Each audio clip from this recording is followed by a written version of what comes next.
And I had no one to watch my children as a single mom. To know that regardless of what hits you, never lose sight of what your end goal is.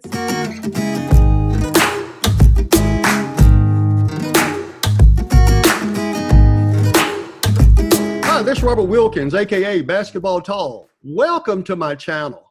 I'm glad that you're here with me today because I have someone with me that's invaluable, that's very important to me. Her name is Amanda Jones Gould, and she lives in the Atlanta, Georgia metropolitan area. And she's an IT program manager. And I can just tell you this, get your pen and paper out because you're going to want to know what she's about to share with you. Hey, Amanda, how are you? I'm good. How are you? Doing good. Also, I want the viewers to know out there that Amanda is my cousin. So if you happen to hear me say cuz, yeah, you know who I'm referring to. Let me give you a little bit of educational background on Amanda. She graduated from Carroll High School in Monroe, Louisiana, and she attended LSU in Baton Rouge, where she earned her bachelor's degree. From there, she went on to attend the Keller Graduate School and earned her master's degree. She's currently an IT program manager. Wow, what a great profession that is, especially in today's time. Amanda, how are you? I'm doing good, cuz. How are you? Oh, I'm doing great. You know, I mentioned about you being the IT profession.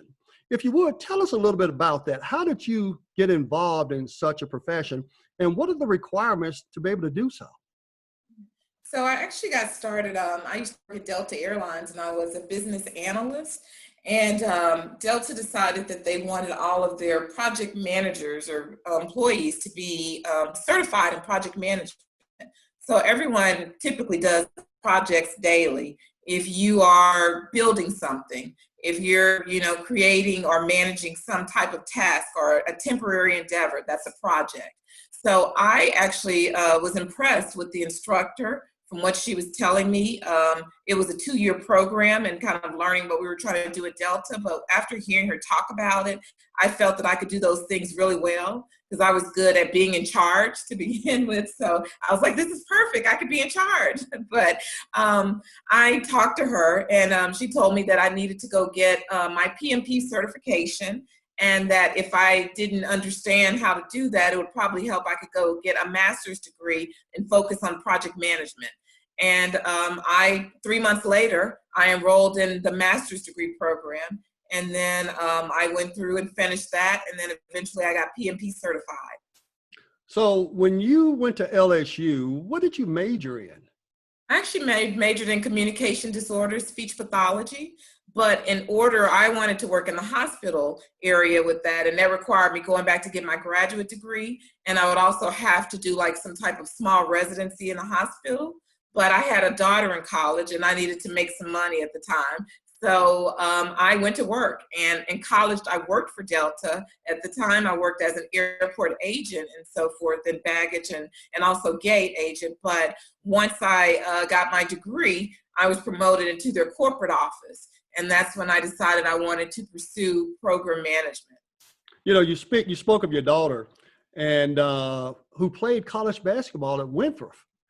And you also currently have a son playing for the University of Michigan. Go Blue! In the Big Ten. If you would, tell everyone who he is, so when football starts back, we'll know who's on that field in that backfield. Yes, his name is Christian Turner. He is number 3 right now. His number may be changing, but he is a running back, and he's from Beaufort, Georgia. So. And of course, I know that you pledged. Would you like to tell me about that? Yes, I pledged the one and only Alpha Kappa Alpha Sorority Incorporated. Does everybody sound like that? Well, you know, we have some viewers out here. You know, we have not just adults, but we've got, some young people here who have no idea on what they want to do with their lives. They have no idea on what it takes to achieve. They have no idea on the direction in which they think they should go. Is there any inspiring words that you would like to share with the audience? Yeah, would definitely say that you should probably, find something that you think that you're passionate about, that you're good at. I notice that a lot of people tend to look for jobs mostly based on finances. And it's also possible to find something that you like that you can make money with as well. Because if you just take a job for financial reasons, most likely you're not going to put your all in it and you're not going to give your all, which will probably result in you're not doing a really good job at it. And then down the road, you'll end up, trying to redo your career. So I definitely think that you should always look for something that you're good at that you can still, achieve success in. That's what I did. You mentioned being a single parent, and I can imagine the challenges that that brought. But you had no quit in you. Who inspired you? Who was your motivation to help you through such a time? I would definitely say it was my grandmother. We didn't get a chance to talk about it here, but I lost my mom to breast cancer when I was 3.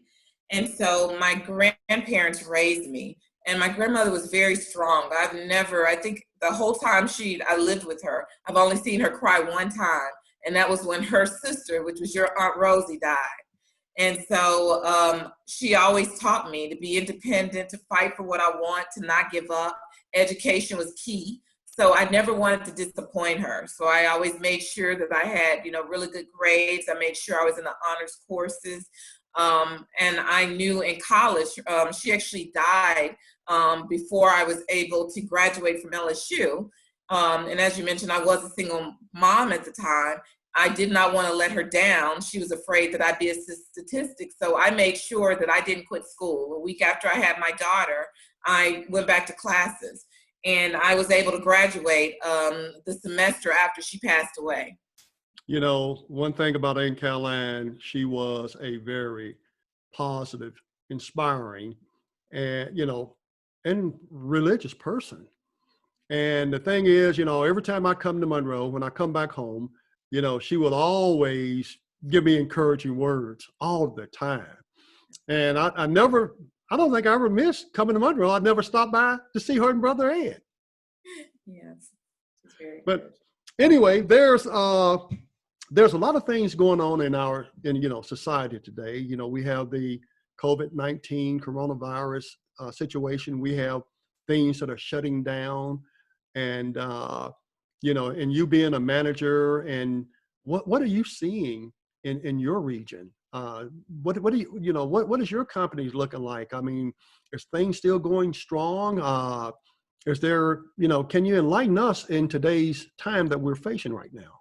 Yeah. So right now, I actually work for a bank, and it's one of the larger banks, and so they're doing pretty good because of the fact that people still have to keep functioning. So the banking industry is going pretty well. We're still lending money.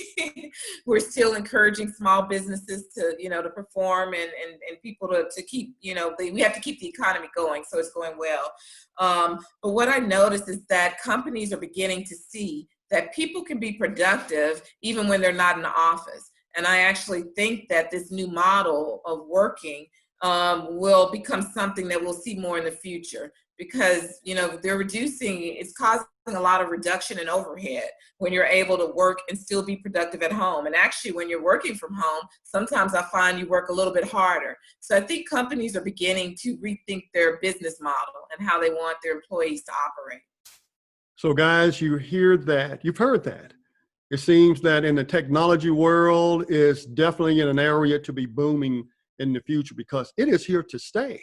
Look at us right now. We're communicating about 800 or more miles away on this platform of Zoom and others, Skype and others that are out there. So, cuz, as we're wrapping up here, any final departing words? Did I say go blue? No. But even though, I do support Michigan, I bleed purple and gold since I graduated from LSU. But no, I just want single parents to understand that a lot of times you are faced with obstacles and that you can overcome those. A lot of times you have to make sacrifices. It may sometimes feel as if you have to step backwards sometimes to move forward, but it all pays off as long as you're strong in your conviction You know, I'm a spiritual person as well, and God has come through me for me so many times. There were times, one example, when I worked for Delta and I had to travel to Japan and I had no one to watch my children as a single mom. But, you know, you work things out. I was able to fly my daughter to two siblings that lived in another state. So I just want you to know that regardless of what hits you, never lose sight of what your end goal is. And your goal is to be successful, and that's possible. No quit. No matter what obstacles, what hurdles you have to go over, no matter what you're faced with, there's no quit. And cuz I appreciate you taking the time out of your schedule today to be with me to give some inspiring and educational words here for people to take heart so that they too know wherever they are in life, and it does not matter where or who you are, you too can overcome and achieve. Thank you. Absolutely. Thank you. Thank you. And I appreciate it. And we'll talk again later. Okay, sounds good. Thank Thank you you, for cuz.